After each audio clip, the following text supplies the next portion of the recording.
আমি মনোযোগ দিয়ে পড়তেছি। স্যার বোর্ডের দিকে ফিরতে আমি চুপচাপ কোচিং থেকে কাইটা বললাম।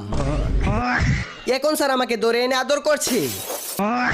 আদরকে আমি ভালো হয়ে গেছি। স্যার যা পড়াচ্ছে আমি মনোযোগ দিয়ে পড়তেছি, কিন্তু কোচিং এ আমি ছাড়া কেউ নেই। স্যার আবার পিছনে পড়াতে লাগলো। এই সুযোগে আমি আবার চুপচাপ কাইটা বললাম।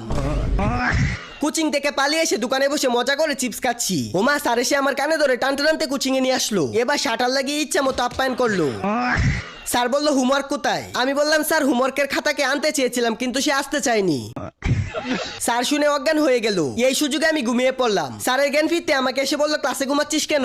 আমি বললাম স্যার আপনিই তো বলেছেন স্বপ্ন সবসময় অনেক বড় দেখতে, তাই বড় স্বপ্ন দেখার জন্য ঘুমাচ্ছি। ওমা স্যার খুশি হয়ে আমাকে মুরগি বানিয়ে দিল।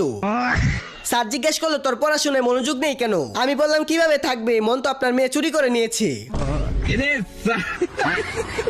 স্যার এবার রেগে আমাকে মারতে আসলো। আমি স্যারকে এই মাসের বেতন দিয়ে দিলাম। স্যার এখন খুশি হয়ে আমাকে জামাই আদর